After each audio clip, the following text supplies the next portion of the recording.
আজ বৃহস্পতিবার Bharat Britain free trade চুক্তি স্বাক্ষরিত হওয়ার কথা। এই চুক্তি অনুযায়ী ভারতের ৯৯% এবং ব্রিটেনের ৯০% পণ্য শুল্ক ছাড়াই রপ্তানি করা যাবে। আর এই বিষয়ে আরো ডিটেইলস আপডেট নেব। আমাদের সঙ্গে নিউজরুম থেকে সরাসরি রয়েছেন আমাদের পলিটিক্যাল এডিটর আশিস চট্টোপাধ্যায়। আশিস, তা কি তথ্য উঠে আসছে এবং ঠিক কি নিয়ে আলোচনা এবং চুক্তি হবে?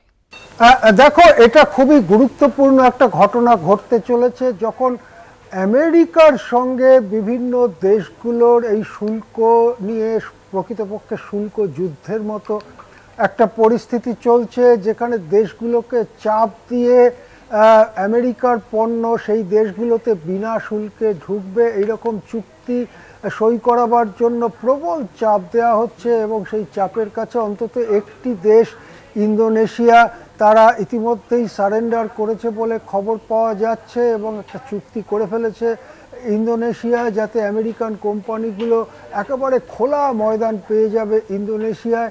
সেখানে ভারতের ওপরেও এই ধরনের চাপ তৈরি করা হয়েছে। গত কয়েক মাস ধরে, সেই এপ্রিলের ২ তারিখ থেকে এই চাপ চলছে। আগস্টের ১ তারিখ পর্যন্ত সময় দিয়েছেন ট্রাম্প। তার মধ্যে বাণিজ্য চুক্তি না হলে নাকি বিরাট পরিমাণ শুল্ক চাপবে ভারতের ওপরে। এছাড়াও নানান হুমকি রয়েছে। এই সমস্ত হুমকি, বাণিজ্য যুদ্ধ, উত্তেজনার মধ্যে একটা নতুন দিকে আবার আন্তর্জাতিক বাণিজ্যের চলাচল শুরু হলো। সেটা হচ্ছে আমেরিকাকে বাদ রেখে দ্বিপাক্ষিক চুক্তিগুলো করে নাও। ইউরোপীয় ইউনিয়নের সাথে করো, চীনের সাথে করো, ব্রিটেনের সাথে করো, জার্মানির সাথে করো। অর্থাৎ আমেরিকা ছাড়াও যে এ পৃথিবী বাঁচতে পারবে তার একটা ভিত্তিভূমি রচিত হবার দিকে ক্রমাগত যাচ্ছে। এবং সেক্ষেত্রে এই যে ভারত ব্রিটেন চুক্তি, বাণিজ্য চুক্তি, যেটাকে বলা হচ্ছে ফ্রি ট্রেড এগ্রিমেন্ট। ফ্রি মানে হচ্ছে ফ্রি অফ শুল্ক ছাড়া বাণিজ্য। অর্থাৎ বলা হচ্ছে যে ভারত যেসব জিনিস ব্রিটেনে পাঠাবে তার ৯৯% ক্ষেত্রেই কোনো শুল্কই লাগবে না। আর ব্রিটেন যেগুলো ভারতে পাঠাবে তার ১০% ক্ষেত্রে ভারত কিছু শুল্ক নেবে, বাকিগুলো শুল্কবিহীনভাবেই ভারতে আসবে।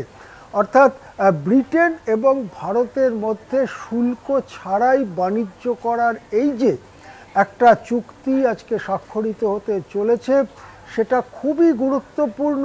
এবং সারা বিশ্বের যে অর্থনীতির যে সাম্প্রতিক চলাচল এবং সেখানে যে নানান গোলমাল ডামাডোল, তার মধ্যে এই ধরনের ফ্রি ট্রেড এগ্রিমেন্ট ঐতিহাসিক বলা চলে। আমরা জানি যে সেই স্বাধীনতার পর থেকেই ব্রিটেন ভারতের অন্যতম বড় বাণিজ্য অংশীদার। ব্রিটেন একসময় ভারতে বহু এইসব কারিগরি দিক থেকে উন্নত জিনিস, মেশিনপত্র ইত্যাদি রপ্তানি করেছে। ভারত মূলত প্রথম দিকে কাঁচা মাল রপ্তানি করত। এখন ভারতেরও ক্ষমতা হয়েছে কারিগরিভাবে উন্নত জিনিস ব্রিটেনে রপ্তানি করার। তাছাড়া খাদ্য ইত্যাদি নানান ব্যাপারে বাণিজ্য চলে। সেই বাণিজ্যের ক্ষেত্রে যে একটা ফ্রি ট্রেড এগ্রিমেন্ট ভারত এবং ব্রিটেনের মধ্যে সই হতে চলেছে, সেটা খুবই গুরুত্বপূর্ণ কথা বিশ্ব বাণিজ্যের ক্ষেত্রে। এই যাত্রায় মোদি দেখা করবেন, কথা হবে, বৈঠক হবে ব্রিটেনের প্রধানমন্ত্রী কিয়ের স্টারমার এবং ব্রিটেনের রাজা, যিনি এই পদটি, অর্থাৎ একসময় ব্রিটেনের রানী ভারতেরও রানী ছিলেন, সেই দিক থেকে আর কি এখন রাজা ব্রিটেনেরই রাজা, ভারতের রাজা তিনি নন। কিন্তু এই ঐতিহ্যপূর্ণ পদটি সেইখানে এখন আছেন তৃতীয় চার্লসের সঙ্গেও দেখা করবেন প্রধানমন্ত্রী নরেন্দ্র মোদী। আজকে তার ব্রিটেন সফর শেষ হবে, তার আগেই চুক্তি স্বাক্ষরের খবর আমরা নিশ্চয়ই পেয়ে যাব। ব্রিটেন থেকে প্রধানমন্ত্রী উড়ে যাবেন মলদ্বীপে। হ্যাঁ, ধন্যবাদ জানাবো আশিস দা। আজ বৃহস্পতিবার ভারত ব্রিটেন ফ্রি ট্রেড চুক্তি স্বাক্ষরিত হওয়ার কথা রয়েছে। কারণ আপনারা জানেন যে প্রধানমন্ত্রী নরেন্দ্র মোদী ২ দিনের ব্রিটেন সফরে গিয়েছেন।